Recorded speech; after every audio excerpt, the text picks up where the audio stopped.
Lesson 25, we're going to look at volume and surface area together. So we're starting out, we just want to calculate the surface area and the volume of the right rectangular prism. And this is really just a simple calculation. The surface area, remember, is equal to the lateral area plus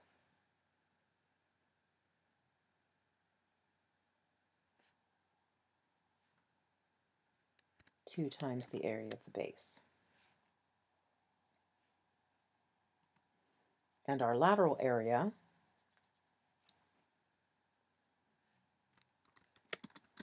remember, was the perimeter of the base times the height.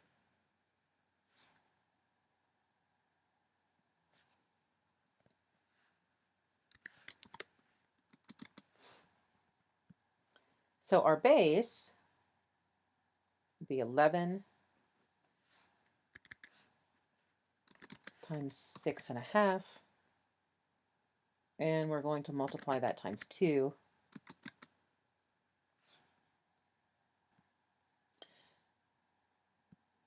To get 143. These are square inches because it's area. And our lateral area, the perimeter of the base times the height. So the perimeter of our base is 22 plus 13, which is 35, times 10, which is 350 square inches. And we add the two together.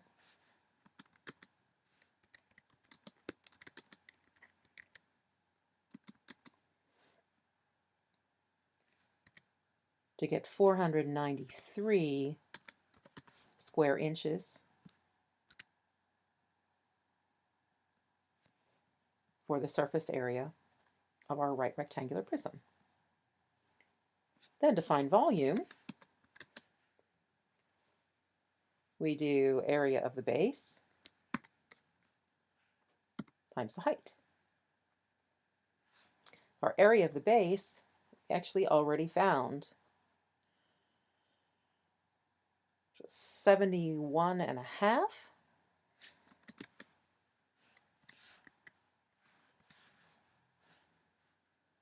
And we're multiplying times 10. So our volume would be 715 cubic inches.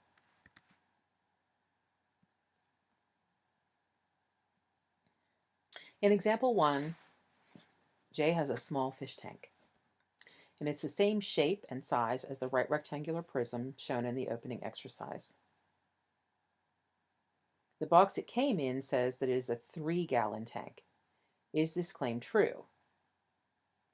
And we need to explain the reasoning, recalling that 1 gallon is equal to 231 cubic inches. So the first thing we want to do is check back and see what the volume, because a 3-gallon tank means that that's how much water will fit in there. So we want to look at the volume that we calculated in our beginning exercise. The volume was 715 inches, or cubic inches. So we have 715 cubic inches.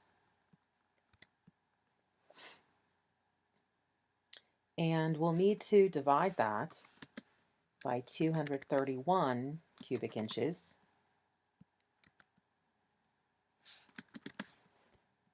which is the volume of 1 gallon of water.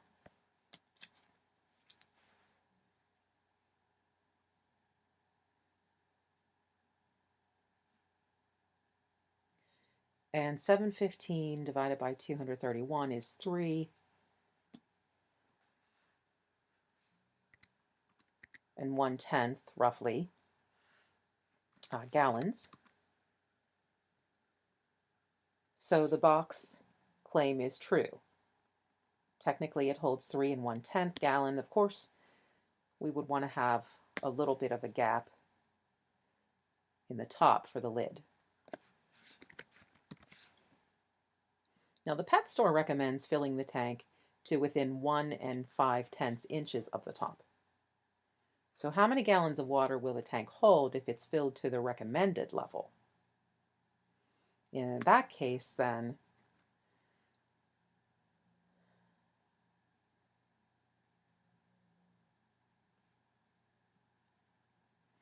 we need to look at the dimensions in our opening exercise.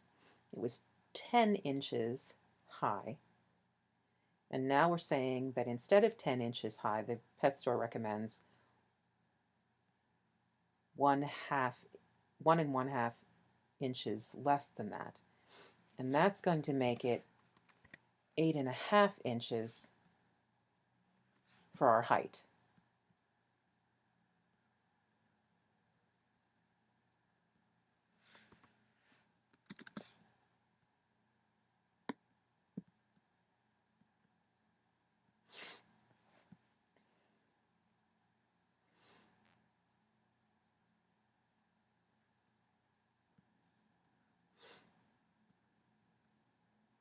So our calculation for the volume now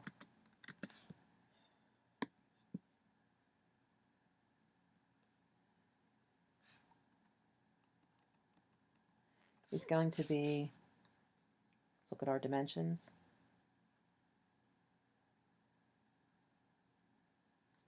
11 times 6.5 times 8.5.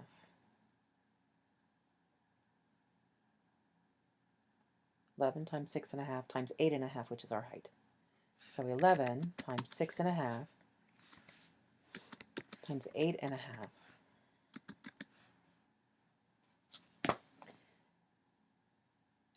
And that volume is 607 and 70/500 cubic inches,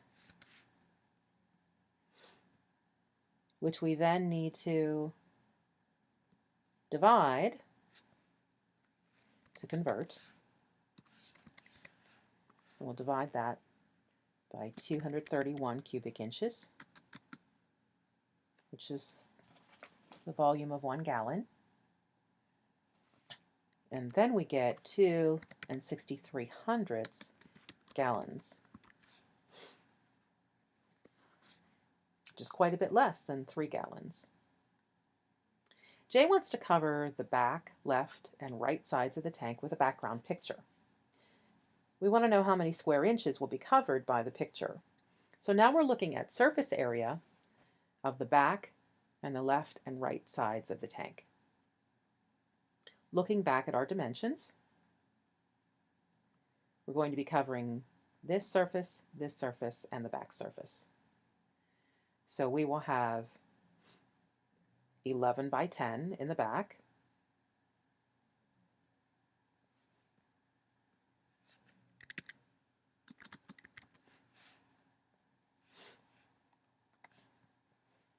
and then on the sides we'll have 6.5 by 10, and we'll have 2 of those.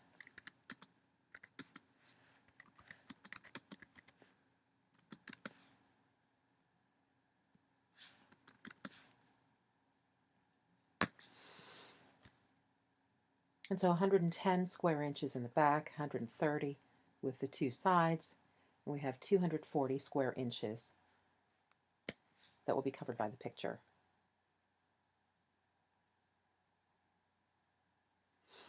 Then we're told that water in the tank evaporates each day, causing the water level to drop. We want to know how many gallons of water have evaporated by the time the water in the tank is 4 inches deep. And we'll assume the tank was filled to within 1.5 inches to the top to start, according to the aquarium or the aquarium store owner's recommendations.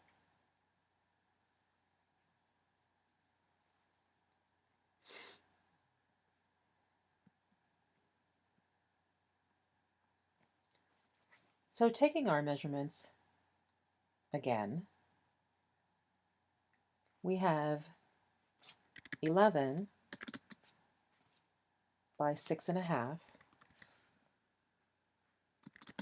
And then we're saying that the tank is now 4 inches deep. And when we multiply that, we get 286 cubic inches.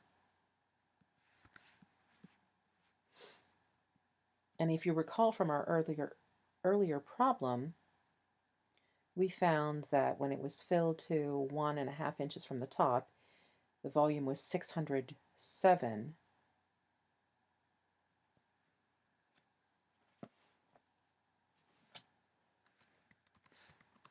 and 75 hundredths cubic inches. So we subtract, and we find the difference between the two is 321 and 75 cubic inches, 75 hundredths, sorry, cubic inches.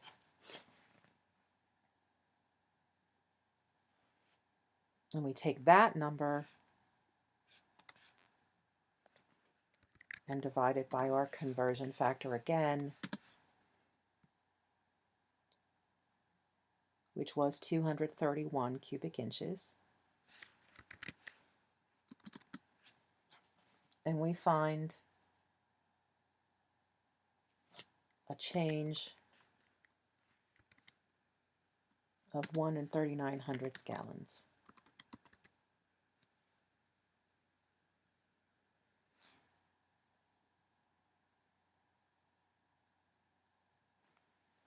Now in exercise 1, we're going to look at fish tank designs, because there are a number of different shapes that are used in fish tanks. The two types we're looking at here are a right rectangular prism and a right trapezoidal prism. We want to know which tank holds the most water. So our volume, R, is going to be the volume of tank R, and volume T is going to be the volume of tank T. Then we're going to make a comparison, which one is less than the other.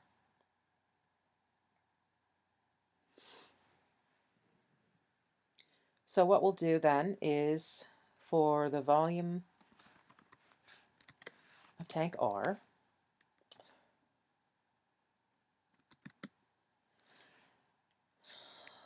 we'll multiply the length times the width times the height.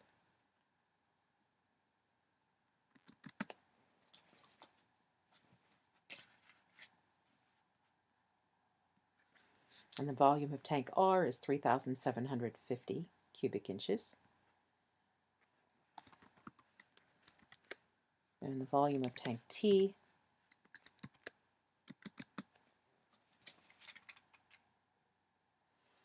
defined by the area of the base. Okay, so our area of the base, this is a trapezoid, so remember it is 1/2 times base 1 plus base 2. Now, base 1 is 25. Remember, base 1 and base 2 have to be the parallel sides, and the back, because these two pieces are 6 inches, so we add 12 on to 25, and we get 37 for the back, times the height, and the height of that trapezoid is 8 inches, and then we'll multiply the whole thing times the height of the actual aquarium. Again, this part, I'll even put it in parentheses so we can see that.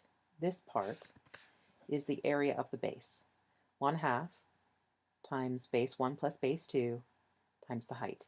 This is the area of our base, and then we're multiplying it times the height of the tank. And we get 3,720 cubic inches. So we find then that the volume of tank T is less than the volume of tank R.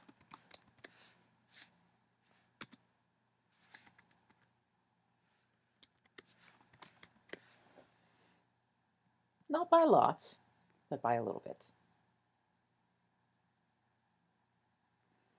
Now, secondly, they asked us which tank has the most surface area. And we're going to let SA for R represent the surface area of tank R, and SA for T represent the surface area of tank T.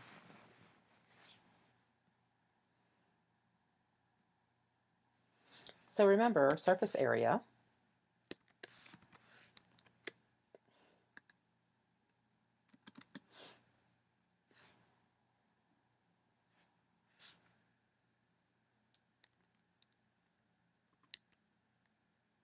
sum of the lateral area plus 2 times the area of the base. So the lateral area is the perimeter times the height. So our perimeter, 50, 60, 70, is 70 times the height, which is 15. And then we'll add 2 times the area of the base. And the base is 25 times 10, which is 250.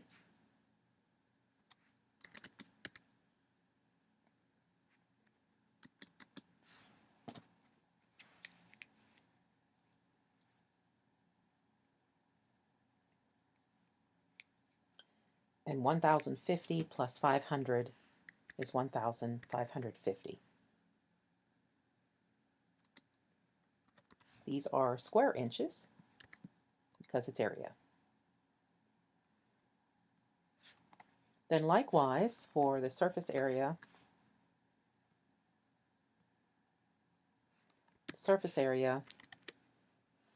of tank T, we'll need the lateral area plus 2 times the area of the base. And our lateral area is the perimeter times the height, remember? So our perimeter of this trapezoid,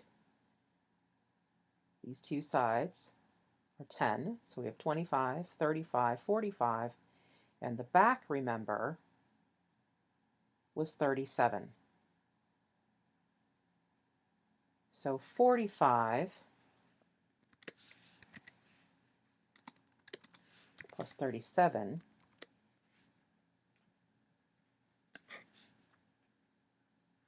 we will multiply times the height.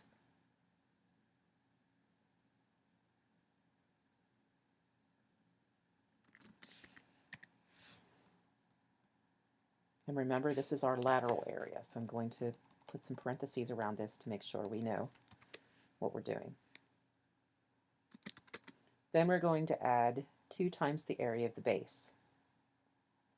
Now, the area of the base we found up in our volume calculation. It was 1/2 times 25 plus 37 times 8. And 8 was the height of our trapezoid.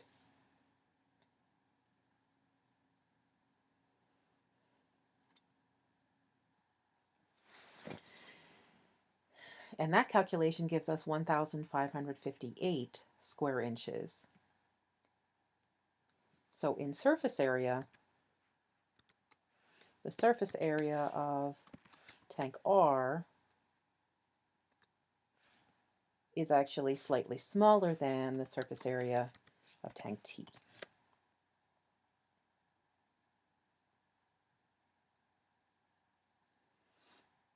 Water evaporates from each aquarium.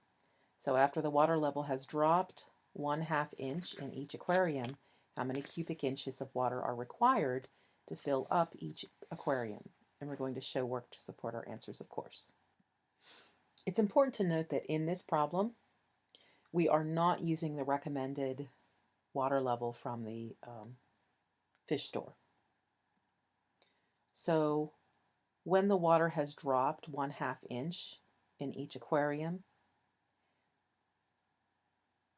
we actually will have 14.5 inches rather than the 15 inches. So for tank R, we have 25 times 10 times 14.5.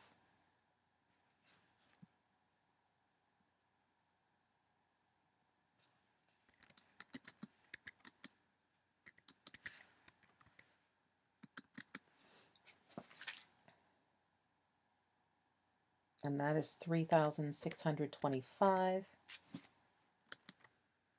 cubic inches.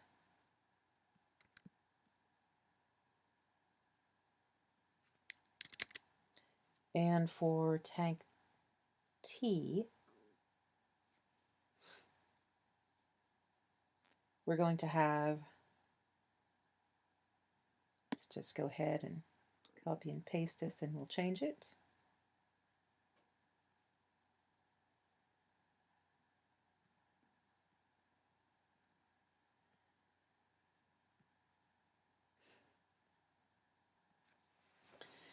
And we find 3,596 cubic inches in our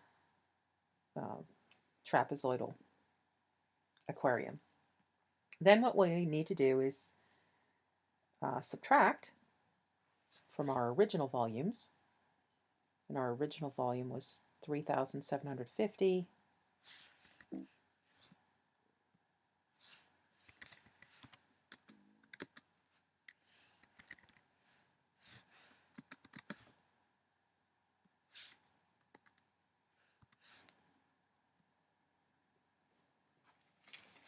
And that difference is 125 cubic inches.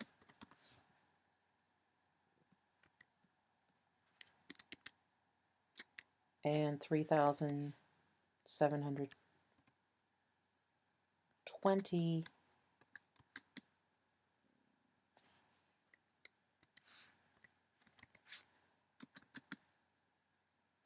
for a difference of 124 cubic inches. And again, not really very much difference. The rest of lesson 25 is a task where you will be designing your own fish tank and naturally calculating surface area and volume to determine